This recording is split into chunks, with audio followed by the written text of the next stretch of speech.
वर्तमान समय में हर इंसान सफलता के पीछे भाग रहा है। कुछ लोगों को सफलता मिल भी जाती है और कुछ लोग असफल ही रह जाते हैं। इस असफलता के कई कारण हो सकते हैं। चाणक्य ने उन 7 कामों के बारे में बताया है जिन्हें करने से साधारण व्यक्ति को भी सफलता मिल सकती है। आचार्य चाणक्य जी कहते हैं, किसी भी क्षेत्र में सफलता पाने के लिए लगातार परिश्रम व प्रयास करते रहना जरूरी है। परिश्रम के अभाव में सफलता नहीं मिलती। कुछ लोग सफलता होने के लिए शॉर्टकट अपनाते हैं। भविष्य में इन्हें अपनी गलती का एहसास होता है, लेकिन जब तक बहुत देर हो चुकी होती है। असल में सफलता के लिए संकल्प, कर्म के साथ उद्यम यानी परिश्रम की भावना के तय पैमानों को अपनाए बिना कामयाबी की मंजिल को छूना व उस पर कायम रहना मुश्किल है। आचार्य चाणक्य जी के अनुसार सफलता के लिए संयम भी बहुत जरूरी है। देखने में आता है कि छोटी सी सफलता मिलने पर ही लोग मन में संयम नहीं रख पाते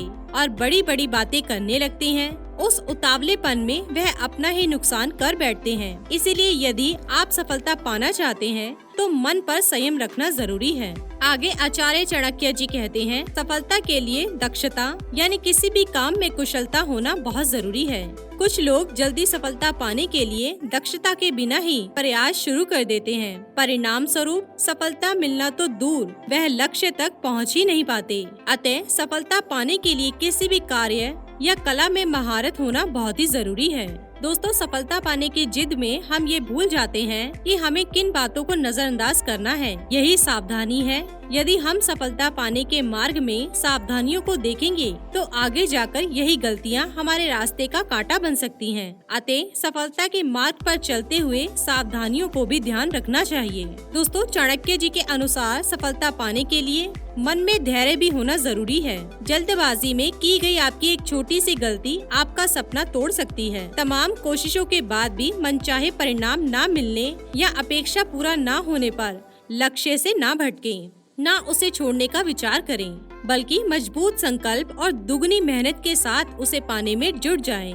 अगली जो चीज है, आचार्य चाणक्य जी कहते हैं, स्मृति यानी कि याददाश्त। सफलता पाने के लिए स्मृति यानी याददाश्त का तेज होना बहुत ही जरूरी है।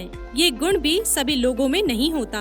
आपका दिमाग जितना तेज होगा, याददाश्त भी उतनी ही पैनी होगी। आगे आचार्य चाणक्य जी कहते हैं, कोई भी काम शुरू करने से पहले उसके विषय में पूरी तरह से सोच विचार अवश्य करना चाहिए। बिना सोच विचार शुरू किए गए कार्य में सफलता मिलने में संदेह रहता है या आगे जाकर परेशानियों का सामना करना पड़ता है।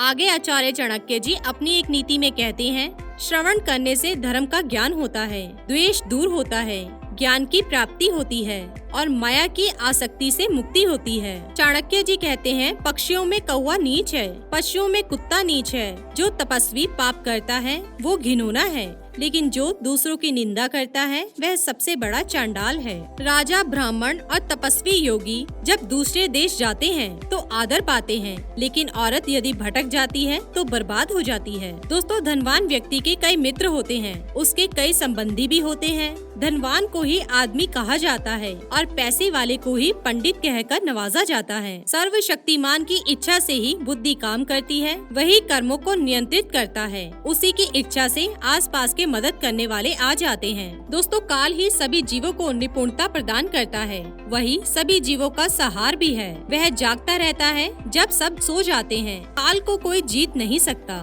जो जन्म से अंधा है वो देख नहीं सकते, उसी तरह जो वासना के अधीन है वो भी देख नहीं सकते। अहंकारी व्यक्ति को कभी ऐसा नहीं लगता कि वह कुछ बुरा कर रहा है, और जो पैसे के पीछे पड़े हैं उनको उनके कर्मों में कोई पाप दिखाई नहीं देता। जीवात्मा अपने कर्म के मार्ग से जाता है और जो भी भले बुरे परिणाम कर्मों के आते हैं उन्हें भोगता है। अपने ही कर्मों से वह संसार में बंधता है और अपने ही कर्मों से बंधनों से छूटता है। चाणक्य जी कहते हैं, राजा को उसके नागरिकों के पाप लगते हैं, राजा के यहाँ काम करने वाले पुजारी को राजा के पाप लगते हैं, पति को पत्नी के पाप लगते हैं, गुरु को उसके शिष्यों के पाप लगते हैं। तो दोस्तों, ये थे आचार्य चाणक्य जी के कुछ बेहद अनमोल विचार।